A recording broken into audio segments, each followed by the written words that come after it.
हमारे साथ हैं गिरधर गोपाल, 5th ईयर टू स्टेट मेडिकल यूनिवर्सिटी के सीनियर स्टूडेंट, जो कि मैक्सिमम टाइम ओलंपियाड्स में पार्टिसिपेट करते हैं और हर बार यूनिवर्सिटी को रिप्रेजेंट करते हैं और हर बार इस प्राइज़ को मैक्सिमम टाइम में जीतते हैं। तो आइए बात करते हैं किस तरीके से ये इस ओलंपियाड के लिए प्रिपेयर करते हैं, क्या प्रोसेस है। Good evening.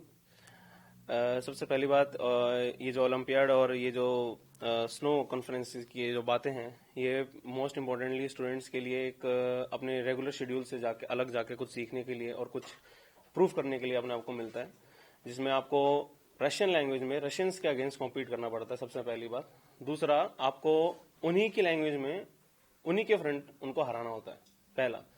तो जो ये जो आपकी जो प्रिपरेशंस होती हैं, इसमें आपको पूरा मटेरियल रशियन में पढ़ना होता है, पूरा रशियन में प्रिपेयर करके ओरल भी दे सकते हैं आपको राइटिंग में वैसा का वैसा पूरा, मतलब ऐसा लिखना कि आप ऐसा एग्जाम लिखे हो कि रशियंस भी उतना अच्छा ना लिख सकें, तो उन्हीं की लैंग्वेज में उन्हीं को ही ऐसे करना, ये बहुत बड़ी बात होती है।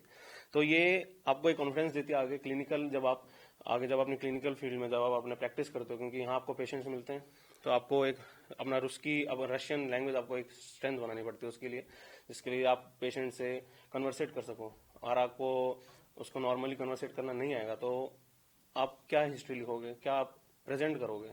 तो इसलिए उसके लिए एक बहुत जरूरी चीज है आपको अपनी लैंग्वेज स्ट्रॉन्ग करना, और ये चीजें लैंग्वेज स्ट्रॉन्ग करने में हेल्प करती हैं, क्योंकि रशियन सब्जेक्ट हफ्ते में 3 बार 4 बार पढ़ने से लैंग्वेज नहीं आती।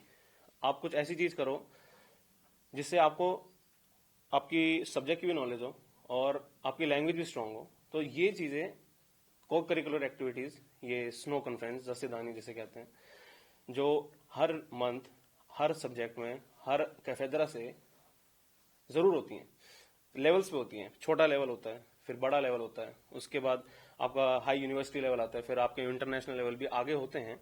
जिस लेवल तक जो जहां तक आगे एक्सेल करता है, वो प्रूव करता है कि आगे वो अपने अपने लैंग्वेज में, अपने नॉलेज में इंप्रूव होता जा रहा है।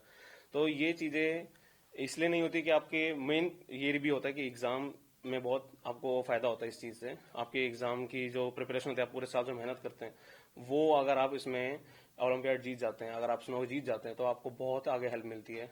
और आपको ये भी हो सकता है कि आपको एग्जाम देने की जरूरत ही ना हो, इस लिमिट तक हेल्प मिलती है इन चीजों से। साथ ही साथ रशियन इंप्रूव होती है। मेन तो मैं इस चीज को ऐसे ही लेता हूँ कि ये इंप्रूव करती है रशियन लैंग्वेज को, और आपको काफी कॉन्फिडेंस देती है 4th 5th 6th ईयर जब आपके रशियन में आप पढ़ो। तो ये चीज सिर्फ इसी चीज के लिए एक इम्पोर्टेंट मानता हूँ मैं।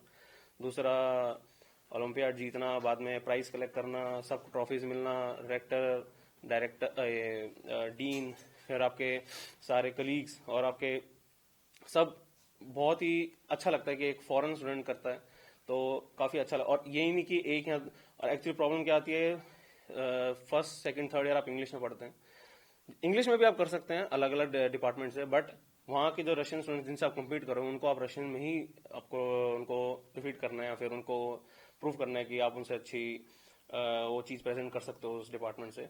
तो ऐसा नहीं है कि आप, फॉर एग्जाम्पल, हम 4th 5th 6th ईयर में कंटिन्यूसली मायोकार्डियल इंफार्क्शन पढ़ते हैं, ब्रोंकियल अस्थमा पढ़ते हैं, हम ट्रीटमेंट भी पढ़ते हैं according to international level, according to world wide जो स्टैंडर्ड है, जो हम उसमें क्या पढ़ते हैं, सेम वही प्रिपरेट्स जो हम हर जगह यूज कर जाते हैं। बट ब्रोंकियल अस्थमा में हम पढ़ते हैं सेडेटिव्स देते हैं, ठीक है, ब्रोंकोलिटिक्स देते हैं, ठीक है, बट हम क्या पढ़ते हैं, आयुर्वेद और योगा से उसको ट्रीट करना। ये रशियंस को नहीं पता होता, और ये भी चीज उनको बताना और उनको एक्सप्लेन करना कि आयुर्वेदा और योगा इंडिया में कितना पॉपुलर है बिना कोई साइड इफेक्ट के।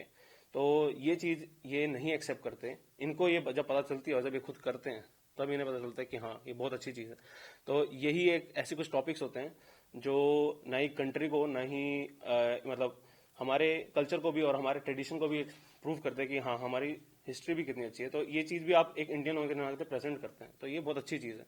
तो इससे क्या है, आपको काफी फायदे होते हैं, सीखने को मिलता है, रशियन इंप्रूव होती है, आपको आपकी नॉलेज एक लेवल पकड़ती है। ये नहीं कि आप एक ही चीज पकड़ के बैठो, आपको आयुर्वेद और योगा के बारे में कुछ पता चलेगा तो अच्छी बात है आपके लिए भी।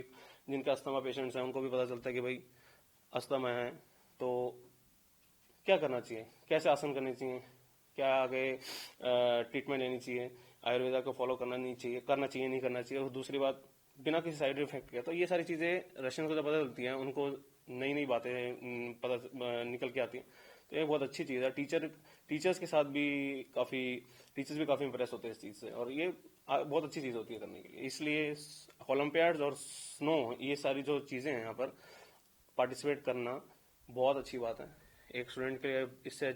इस रेगुलर अपने उसकी पढ़ने के अलावा इन सब चीजों में जाना एक बहुत अच्छी चीज है।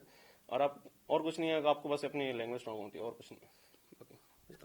गोपाल से बात करके हमें पता चला कि किस तरीके से स्टूडेंट इस ओलंपियाड में पार्टिसिपेट करते हैं और कैसे आप अपनी कंपनी बेसिकली अपनी यूनिवर्सिटी को रिप्रेजेंट करते हैं, प्लस क्या बेनिफिट्स उन्हें मिलते हैं।